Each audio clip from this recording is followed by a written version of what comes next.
आकाशवाणी भोपाल से प्रस्तुत हैं प्रादेशिक समाचार।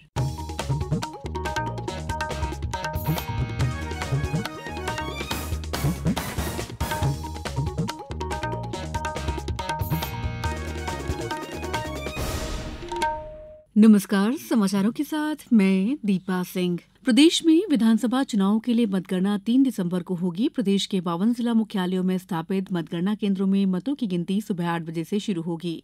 मतगणना के राउंड वाइज परिणाम प्रदर्शित किए जाएंगे। सर्वप्रथम पोस्टल बैलेट की गणना प्रारंभ होगी। इसके आधे घंटे बाद 8:30 बजे ईवीएम में दर्ज मतों की गणना प्रारंभ होगी। पोस्टल बैलेट की गणना समाप्त होने के तत्काल बाद प्रत्येक उम्मीदवार को मिले डाक मतपत्रों की घोषणा की जाएगी। मतगणना के परिणाम भारत निर्वाचन आयोग की वेबसाइट www.results.eci.gov.in और वोटर हेल्पलाइन ऐप VHA पर देखे जा सकेंगे। इसके अलावा www.commadhyapradesh.nic.in पर भी मतगणना के परिणाम प्रदर्शित किए जाएंगे। प्रदेश के सभी जिलों में विधानसभा आम निर्वाचन 2023 के लिए मतगणना की तैयारियां पूरी कर ली गई हैं। सतना में मतगणना शासकीय उत्कृष्ट उच्चतर माध्यमिक विद्यालय क्रमांक 1 में की जाएगी। टीकमगढ़ में विधानसभा चुनाव की मतगणना की तैयारियां पूरी हो गई हैं। मतगणना शासकीय पॉलिटेक्निक कॉलेज परिसर में की जाएगी। टीकमगढ़ और जतारा विधानसभा की 19 राउंड में जबकि खरगापुर विधानसभा की 21 राउंड में मतगणना की जाएगी।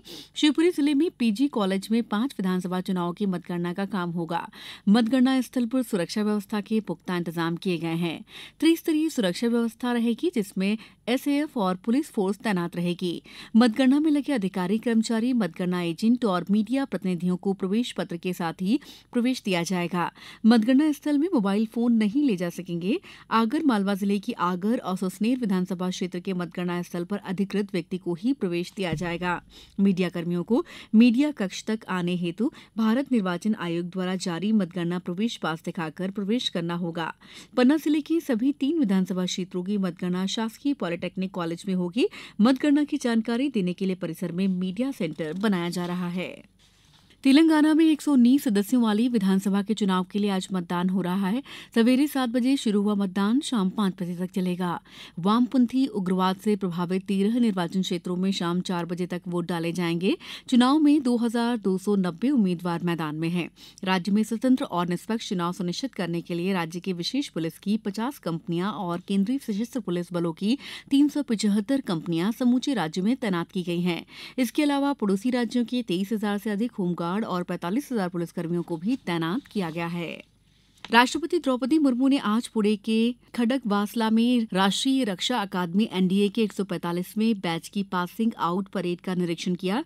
राष्ट्रपति ने रक्षा कर्मियों को प्रशिक्षित करने के लिए किए जा रहे प्रयासों के लिए एनडीए की सराहना की। उन्होंने विश्वास जताया कि कैडेट समर्पण और वीरता की परंपराओं को आगे बढ़ाएंगे। उन्होंने कहा कि इस परेड में शामिल महिला कैडेट महिला सशक्तिकरण का प्रतीक हैं।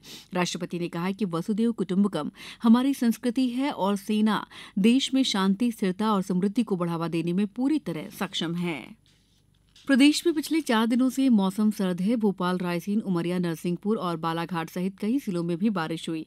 वहीं प्रदेश भर में बादल छाए रहे। इससे दिन का तापमान भी गिर गया। बैतूल जिले में मावठे की बारिश से चना और सरसों का रकबा बढ़ने की संभावना है। मौसम केंद्र भोपाल ने आज भी प्रदेश के करीब 30 जिलों में गरज चमक के साथ बारिश होने की संभावना जताई है। मंदसौर जिले में तापमान में आई गिरावट और घने कोहरे के चलते कलेक्टर ने नर्सरी से प्राथमिक शालाओं के खुलने का समय सुबह 9 बजे करने के आदेश दिए हैं। आगर मालवा, शाजापुर और गुना में भी स्कूलों का समय बदला गया है। सतना में ठंड का प्रभाव लगातार बढ़ता जा रहा है। पन्ना में बीती रात करीब 1 घंटे तक बारिश हुई।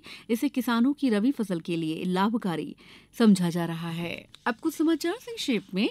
भोपाल में मंत्रालय स्थित वल्लभ भाई पटेल पार्क में राष्ट्रगीत वंदे मातरम और राष्ट्रगान जनगण मन का गायन कल सुबह 11 बजे से किया जाएगा। प्रदेश में समर्थन मूल्य पर धान की खरीदी का काम कल से शुरू होगा। बैतूल में रेलवे द्वारा किए जा रहे मरम्मत के चलते यशवंतपुर से इंदौर के बीच चलने वाली साप्ताहिक ट्रेन दिसंबर और जनवरी माह में नहीं चलाई जाएगी। इस बुलेटिन में इतना ही। दीजिए इजाजत। नमस्कार।